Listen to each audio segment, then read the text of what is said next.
విజయనగరం ఉదయాన్నే ఒక పేపర్ చూస్తాను. అన్ని పత్రికల్లో వచ్చింది, ఒక పత్రికలో కాదు. ఇది ఒక ఫోటో. ఆ ఫోటోలో ఎవరు ఉన్నారు? సాక్షాత్ అశోక్ గజపతిరాజు గారు, జిల్లా మంత్రి గారు, ఈ విజయనగరం శాసనసభ్యులు, ఇంకా బొబ్బిలి శాసనసభ్యులు, నెల్లిమలలో ఉన్న కొందరు పెద్ద నాయకులు అందరూ ఉన్నారు.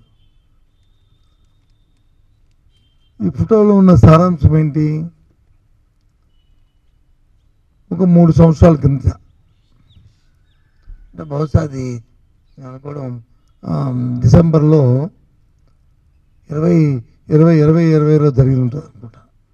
రామతీర్థాల్లో దేవాలయంలో కొండ పేరున్న రాముడి విగ్రహానికి వచ్చి ఆ రోజు కొంతమంది దొండలు, అన్నోన్ పర్సన్స్ తల ఛేదించిన దానికి అది తీసుకొచ్చి ఆ చెరువులో పక్కనున్న ఆ చెరువులను నృత్యులను అక్కడ పడివేసి, అది సంఘటన. దాని మీద పెద్ద ఎత్తున నిరసనలు వచ్చాయి. ప్రజా సంఘాలు కానీ, ఆధ్యాత్మిక సంఘాలు కానీ, హిందూ తత్వాలు కానీ, పెద్ద పెద్ద మత సంబంధించిన వారు కానీ, పెద్దలందరూ కూడా, సాక్షాత్తు అన్ని పార్టీలు, రాజకీయ పార్టీలు అందరూ కూడా దాని మీద స్పందించారు. మేము కూడా దాన్ని పూర్వపరాలు తీసుకుంటూ దాని మీద తక్షణమే ఎవరైతే చేశారో వాళ్ళని చర్య తీసుకోవాలని చెప్పి మేము కూడా డిమాండ్ చేస్తాం. తదుపరి అప్పుడున్న పోలీస్ అధికారులతో ఒక కమిటీని కూడా, ఒక ఎంక్వైరీకి ఒక కమిటీ కూడా, ఒక 3 అధికారులతో కమిటీని కూడా వేయడం కూడా జరిగింది. వాళ్ళు కూడా పర్యవేక్షించారు. ఫైనల్గా ఏం తేల్చారంటే, ఒక వ్యక్తిని మీద ఈ అభియోగాన్ని ఆపాదించి ఆ వ్యక్తిని చేటు కింద పెట్టి, మిగతా వాళ్ళని ఇన్వెస్టిగేషన్ చేస్తున్నాము ఇంకా అని చెప్పని ఆ వ్యక్తిని ఇంట్రాగేట్ చేసి ఛార్జ్షీట్ పెట్టడం జరిగింది. ఛార్జ్షీట్ పెట్టారో లేదు ఇంకా ఐ డోంట్ నో, ఇంకా నాకు ఐడియా కరెక్ట్గా నాకు ఐడియా లేదు. జరిగింది. సంఘటన జరిగి ఎన్నాళ్ళు అయింది? ఇప్పటికి దగ్గర 3 సంవత్సరాలు, 2.5 సంవత్సరాల పైన అయింది. మొన్నటి రోజున ఆ కేసులో ఉన్న ఎవరైతే ఏటుగా ఉన్న వ్యక్తికి సాక్షాత్తు ఆ దేవస్థానం ఎవరైతే వంశపారంపర్య మరి చైర్మన్గా ఉంటున్న అశోక్ గజపతిరాజు చేతి మీదుగా స్థానిక ప్రజాప్రతినిధులు అందరూ కలిపి 5 లక్షల రూపాయలని ఎవరైతే ముద్దాయిగా ఉన్న వ్యక్తి ఉన్నారో అతనికి ఇవ్వడం జరిగింది. ఆ డబ్బు కూడా ఎవరిది? పార్టీది కాదు, ముఖ్యమంత్రి సహాయ నిధి నుంచి. అయితే మీరెందుకు ఇప్పుడు మీరు మాట్లాడుతున్నారంటే, నేను అడుగుతుంది ఒకే ఒక్క ప్రశ్న సూటిగా ఈ ప్రభుత్వాన్ని, పెద్దల్ని, ఈ పత్రికొండ పెద్దల్ని. ఆ రోజు ఈ సంఘటన జరిగిన తర్వాత ఈ వ్యక్తి మీద ఏమైనా రాజకీయమైన ఉద్దేశంతో అతని మీద కేసు పెట్టించారా? ఒకటి. ఒకవేళ పెట్టిస్తే ఆ కేసుని విత్డ్రా చేసుకొని అతనికి హెరాస్మెంట్ జరిగింది, కొట్టారు, తిట్టారు అని చెప్పని, పోలీసు చేసిందని చెప్పని ఆయనకి సాయం అందించండి. ఎవరైతే ఆ రోజు ఒకవేళ ఫాల్స్ కేసు అయితే ఆ ఫాల్స్ కేసు చేసిన అధికారుల మీద చర్య తీసుకోండి. తీసుకుంటున్నారు కదా ఫాల్స్ ఏవో కేసుల మీద ఈ మధ్య చూస్తున్నాం కదా, ఏదో యాక్టర్ల మీద వచ్చి ఏదో జరిగిందని, అలాగే ప్రస్తుతం డిప్యూటీ స్పీకర్ మీద జరిగిందని. అదే ఈ కేసును కూడా తీసుకోండి, సుమోటుగా ఎంక్వైరీ చేయండి. అది ఏది చేయకుండా, అదేమీ కాకుండా ఒక ముద్దాయిని తీసుకొచ్చి ఒక 5 లక్షల రూపాయలు ముఖ్యమంత్రి సహాయం ఉంచిందే ప్రజల సొమ్ముని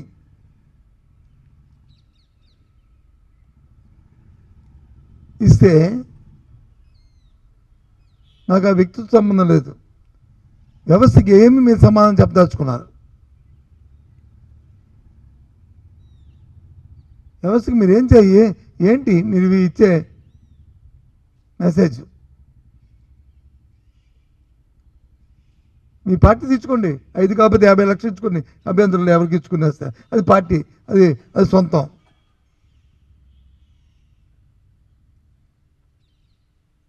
సాక్షాత్తు రామతీర్థంలో ఉన్న ఆ రాముడు తన నదికి ముద్దాయిగా ఉంటున్న వ్యక్తిని వచ్చి మీరు 5 లక్షల రూపాయలు ఇచ్చి దేన్ని ప్రోత్సహిస్తున్నారు? మీరు దేన్ని సమర్థిస్తున్నారు? ఏమిటి మీ ఆలోచన? ఏమిటి మీ ఉద్దేశం? నేను అడుగుతున్న సూటిగా అదే ఒకటే. ఆ కేసు ఫాల్స్ అయినప్పుడు ముందు కేసుని తొలగి దాన్ని ఎగ్జిక్యూట్ చేసి అది నిరాపరాధి అని చెప్పి ఆయనకి ఏదైనా సాయం చేసుకుని నిజంగా ఆయనకి నష్టం జరిగితే తప్పు కాదు. ఆ నేపథ్యంలో ఎవరైతే ఆ కేసు నుంచి పెట్టారో వాళ్ళ మీద మీరు ఆలోచించే చర్యలు తీసుకోండి. ఆ రోజు ఉన్న అధికారులు 1 to 10 ఎవరైతే ఉన్నారో అందరూ, ఎవరైతే నిజమైన ఆ రోజు మా ప్రభుత్వం వచ్చి అసమర్థ ప్రభుత్వం అనుకుని మీరు అనుకుంటే, మీరు సమర్థవంతులైతే మరి 7 నెలలు బట్టి మరి దర్యాప్తు జరిగి ఎందుకు మరి సరైన వ్యక్తుల్ని మీరు ఎందుకు పట్టుకోలేకపోతున్నారు? పట్టుకోండి, పట్టుకునే మీద చర్యలు తీసుకోండి.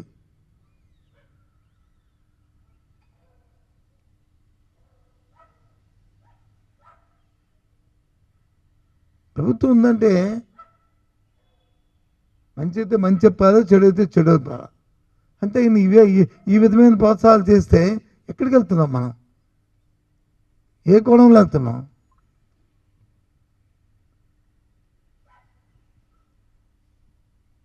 అదేమి వ్యక్తిగతంగా ఎవరు ఏ రాజకీయ ఉద్యోగంతో చేసింది కాదు, నాకు తెలుసు. ఎందుకంటే నా నాలెడ్జ్ లేదో ఆ రోజు నేనే మంత్రిని. ఒక ఉంటే ఆ దేవుడే శిక్షిస్తాడు. ఏంటి మాకు తప్పని అనిపించలేదా నాయకులు? ఆ పెద్దలకి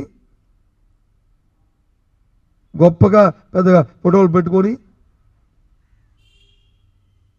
బాధ అనిపించలేదు? మీకు మీ మనస్సాక్షి ఎలా ఒప్పుకుంది? ఏ రకంగా మీ మనస్సాక్షి ఒప్పుకుంది? మీరు వచ్చి నీతి కబుర్లు చెప్తారు, వాళ్ళు అంటారు, దేవుళ్ళు అంటారు, దెయ్యాలు అంటారు, ఇదన్నీ చెప్తారు మళ్ళీ మాకు.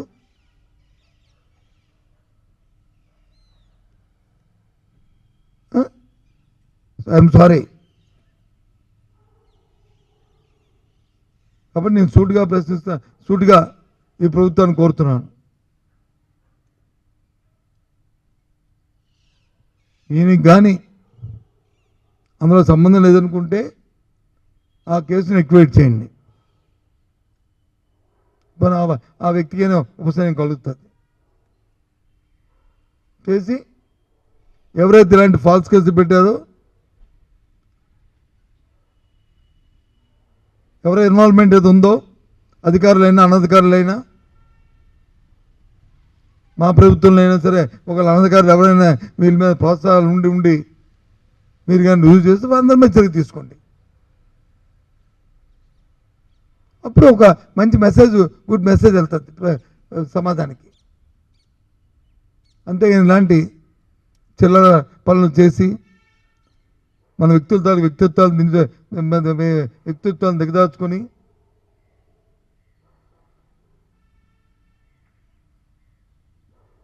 దిగదార్చుకోవద్దని నేను కోరుతున్నాను. ప్రభుత్వం అంటే ఎన్నో సమస్యలు ఉంటాయి, ఆ సమస్యలకి పరిష్కారం చేసుకోవాలి. ఇప్పుడు ప్రధానమైన సమస్య మన జిల్లాలో అగ్రికల్చర్ సంబంధించి ఎరువులు కావాలి, పొటాషియం కావాలి, డిఏపి కావాలి. ఇప్పుడు పొటాషియం డిఏపి ఇప్పుడు చాలా అవసరం మనకి. ఎందుకంటే రెండో పంట పోయిన తర్వాత మనం జొన్న రెండో పంట అయిన తర్వాత జొన్నలు వేసుకుంటాం. జొన్నలకి ఇవాళ ఏపుగా వచ్చి దిగుబడి రావాలంటే పొటాషియం చాలా అవసరం. డిఏపి దొరకట్లే. బస్తాకి 50 రూపాయలు ఎక్కువ ఇచ్చి కొనుక్కునే పరిస్థితి అయినా సరే దొరకట్లేదు. పూర్వం అయితే రైతు భరోసా కేంద్రాల్లో అందుబాటులోకి ఉండే ఊర్లో దొరికేది. ఇప్పుడు ఊర్లో దొరకదు కదా, షాపుల్లోకి వెళ్ళి దొరకట్లేదు. అసలు మీ దృష్టికి వచ్చిందా అది? అధికారులకి అనధికారులకి అధికారులకి అధికారులు ఉన్న నాయకులకి అడుగుతున్నారు, అసలు మీ దృష్టికి ఈ అంశం వచ్చిందా?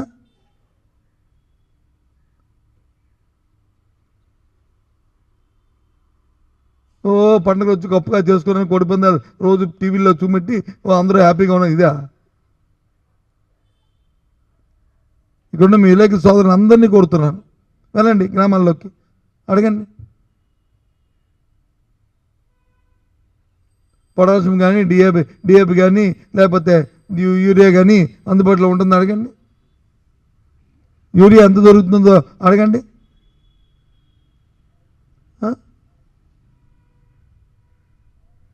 ప్రభుత్వ ధర 270 రూపాయలు అంటే 320 రూపాయలకు ₹1 తక్కువ లేకుండా కూడా తక్కువ లేకుండా అమ్ముతున్నా. అంటే ₹50 ఎక్కువ పైపెచ్చా కానీ ₹50 లోపు తక్కువ ఇస్తే అక్కడ దొరకట్లే, బ్లాక్లో కూడా.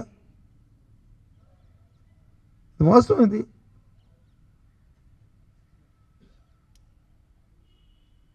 దాని మీద దృష్టి పెట్టండి. ఇలాంటి చౌకబారమైన ఇలాంటి కార్యక్రమాలకు వచ్చి చేస్తూ సాక్షాత్ భగత్ స్వరూపుడైన శ్రీరాముడి తాలూకా శిరఛేదం జరిగితే, సంఘటన జరిగితే వాళ్ళకి తీసుకొచ్చి 5 లక్షల రూపాయలని ఇస్తూ మళ్ళీ 10 మంది, ఒకరిద్దరు కాదు, ఇదేదో పెద్ద అచీవ్మెంట్ లాగా.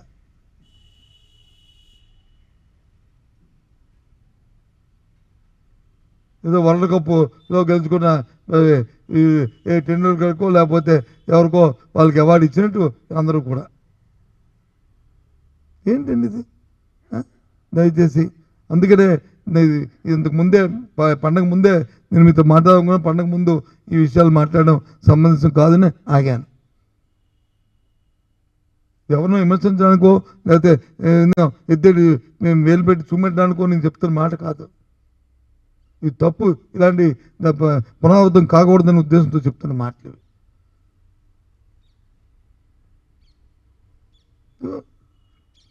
సీఎం సహాయ నిధి ఏబిఎన్ పేపరే, కానీ ఇదేం పార్టీ నుంచి ఇచ్చింది కాదు.